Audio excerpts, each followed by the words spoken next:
오늘 우리가 함께 나눌 하나님의 말씀은 시편 76편입니다. 제가 하나님의 말씀을 봉독하겠습니다. 이제 하나님의 말씀을 들으십시오.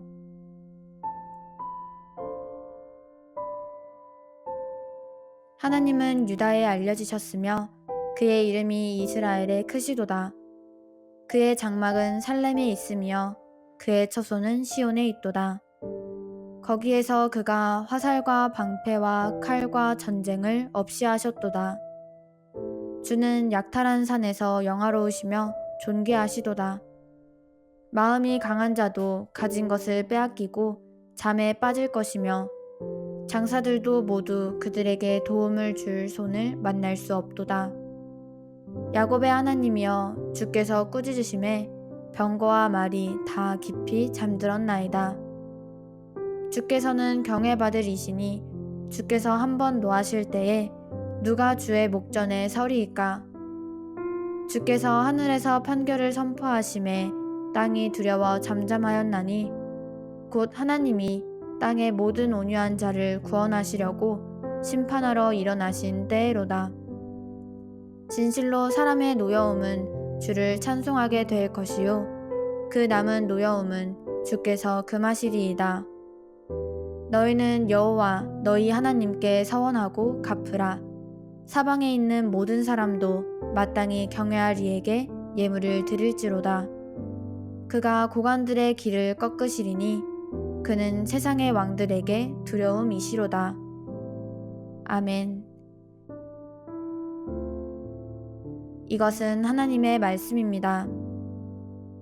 오늘 우리는 경외 받으실 하나님이라는 제목으로 말씀을 나누도록 하겠습니다.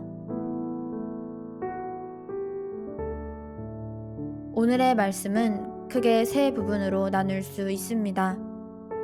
첫 번째 부분은 1절부터 3절로서 하나님이 선택하신 예루살렘 성을 대항해 전쟁을 일으킨 군대들을 멸망시키신 일로 인해 예언자는 하나님이 어떻게 온 땅에 나타나실지 상상하는 내용입니다.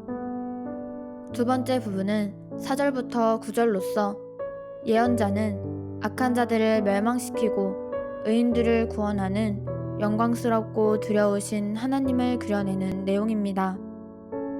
마지막 세 번째 부분은 10절부터 12절로서 예언자는 사람들, 특히 지도자들에게 온 땅에서 찬양과 경외를 받으실 절대 주권의 하나님께 서원을 지키라고 권면하는 내용입니다. 이제 내용을 살펴보겠습니다. 1절입니다. 하나님은 유다에 알려지셨으며 그의 이름이 이스라엘에 크시도다. 하나님의 위대하심은 널리 알려졌습니다. 일반적으로 신자들은 주님이 자신을 위해 행하신 모든 위대한 일을 압니다. 각각의 일은 하느님이 지니신 속성의 측면을 드러냅니다. 하지만 만약 시편 기자가 하나님의 처소인 거룩한 성을 구원하셨던 하나의 사건을 회상하는 것이라면 그것도 그분의 이름이 지닌 위대함을 인정하는 충분한 이유가 될 것입니다. 하나님은 제적의 군대를 이기신 승리로 그 땅에 자신을 알리셨습니다. 2절입니다. 그의 장막은 살렘에 있으며 그의 처소는 시온에 있도다. 하나님은 시온에 자신의 거처를 세우셨습니다. 살렘은 예루살렘의 오래된 이름입니다. 창세기 14장 18절에 처음 언급된 오래된 이름입니다. 멜기세덱의 오래된 성이 하나님의 처소로 선택되었습니다. 3절입니다. 거기에서 그가 화살과 방패와 칼과 전쟁을 없이 하셨도다. 하나님은 거룩한 처소를 공격하는 자들을 멸하셨습니다. 시편 기자는 주님의 이름을 알린 역사적 사건을 회상합니다. 거기에서는 시온산 위에 예루살렘 성을 가리킵니다. 거기에서 주님은 대적의 모든 무기, 즉 쏟아지는 불화살, 방패와 칼을 부서뜨리셨습니다. 주님은 시온산에 그분의 처소를 만드셨습니다. 그 성을 공격한 모든 군대가 주님이 자신들을 멸망시키고 무기를 모두 부서뜨릴 수 있다는 것을 깨달았을 것입니다. 그 땅에서 주님의 이름을 영화롭게 한 승리를 알려주는 것입니다. 4절부터 6절입니다. 주는 약탈한 산에서 영화로우시며 존귀하시도다. 마음이 강한 자도 가진 것을 빼앗기고 잠에 빠질 것이며 장사들도 모두 그들에게 도움을 줄 손을 만날 수 없도다. 야곱의 하나님이여, 주께서 꾸짖으심에 병거와 말이 다 깊이 잠들었나이다. 영어로우신 하나님이 능력의 말씀으로 군대를 꾸짖으며 멸망하게 하십니다. 하나님은 힘과 영광의 측면에서 산이나 산에 접근했던 적들보다 더 존귀하십니다. 공격하는 군대는 의지와 자기 확신이 강해 절대 흔들리지 않았습니다. 하지만 그럼에도 그 군대는 멸망당했습니다. 이들은 끝장을 볼 때까지 싸우기로 고집스럽게 작정했습니다. 하지만 하나님이 그들을 멸망시키셨을 때 그 멸망은 갑작스럽게 찾아왔습니다. 그들은 그냥 죽어버렸습니다. 그들이 가진 모든 자원이 그들을 배반했습니다. 힘이 세고 용맹스러운 장사들이 자신의 손을 쓸 수조차 없었습니다. 그들은 상심했으며 자신의 손이나 무기로 할 수 있는 게 아무것도 없음을 알았습니다. 그리고 그들은 갑자기 거꾸러져 반격할 기회도 없고 심지어 무기를 잡을 시간조차 없었습니다. 주님의 꾸짖으심으로 말미암아 위대한 승리의 결과가 나타났습니다. 주님이 사람이나 물건들을 꾸짖으실 때 보통 가던 길에서 그들을 멈추게 하시고 그 결과 그들은 멈출 수밖에 없게 된다는 것을 의미합니다. 여기서는 이것이 즉각적인 심판을 가져온 신성한 꾸지람을 의미합니다. 적들이 죽임을 당한 궁극적인 원인은 하나님의 강력한 꾸짖음에 있습니다. 7절부터 9절입니다. 주께서는 경외받을 이시니 주께서 한번 노하실 때에 누가 주의 목전에 서리이까?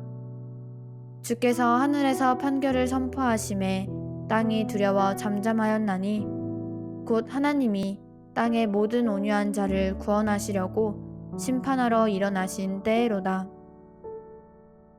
전능하신 하나님은 의인들을 구원하실 때 악한 자들을 멸망시키십니다. 강력한 재판장과 같은 하나님이라는 생각은 사람들의 마음에 두려움을 일으킵니다. 이들은 멸망당할 즈음의 사람들이 아니라 하나님의 놀라운 능력을 본 의인들입니다. 하나님은 하늘에서 심판의 소식을 전하셨습니다. 그 출발이 하늘, 곧 하늘에 계신 하나님으로부터입니다. 이것은 속성상 초자연적인 것을 말하며 단순하게 하나님의 개입이 너무 분명하기 때문에 일어나는 일에 오해가 없을 것이라는 의미입니다. 그 결과 땅이 두려워 잠잠하게 된 것이었습니다. 이것은 하나님의 심판 앞에서 길바닥에 붙은 채 두려워하며 옴짝달싹 못하는 사람을 보여줍니다. 하나님의 심판은 두 가지 측면이 있습니다. 바로 저주와 신원입니다. 하나님이 심판하러 일어나실 때 악한 자들을 멸망시키고 의인들을 신원하기 위해 일하십니다. 10절부터 12절입니다. 진실로 사람의 노여움은 주를 찬송하게 될 것이요 그 남은 노여움은 주께서 금하시리이다. 너희는 여호와 너희 하나님께 서원하고 갚으라. 사방에 있는 모든 사람도 마땅히 경외할 이에게 예물을 드릴지로다. 그가 고관들의 길을 꺾으시리니 그는 세상의 왕들에게 두려움이시로다. 하나님은 온 땅의 왕과 고관들을 다스리시기 때문에 그분은 경외와 영광을 받으셔야 합니다. 여기서는 주님을 찬양하는 일에 집중합니다. 먼저는 사람의 노여움은 주님을 찬송할 것이라는 사실 때문이며, 또한 시편 기자가 스스로 적용하려는 점 때문입니다. 여기서 사람이라는 단어는 하나님을 대적하는 자들을 가리킵니다. 마지막 심판 때 사람들이 행하는 악한 일들이 하나님의 절대 주권을 증명해 주는 것으로 판명될 것입니다. 물론 이 사람들이 하나님을 인정하리라는 것은 아닙니다. 하지만 그들이 행한 일이 심판받을 때, 그리고 결국에는 그분을 인정하게 될 것이라는 의미입니다. 또한 하나님의 심판은 그분이 절대 주권의 하나님이시라는 것을 보여줄 거라는 의미입니다. 모든 말과 행동이 끝났을 때 하나님의 완벽한 계획은 성취될 것입니다. 오늘의 말씀을 정리해 보겠습니다. 하나님은 다가오는 종말에 임할 심판을 세상에 경고하시려고 모든 심판 가운데 두려운 영광을 드러내십니다. 이 진리는 성경 전체에서 가르치는 것입니다. 하나님은 온 세상에 두렵고 강력한 재판장이십니다.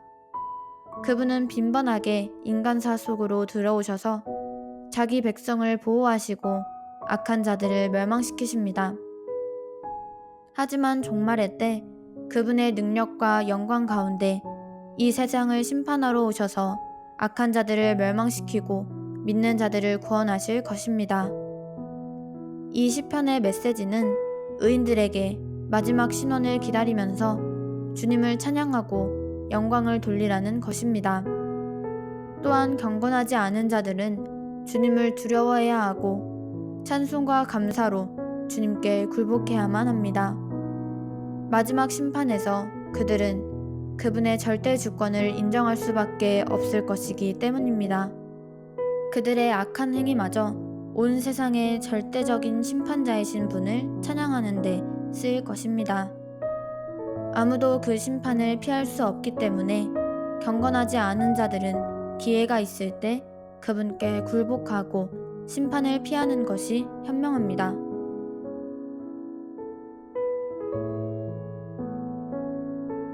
시편 76편의 말씀은 여기서 마치겠습니다.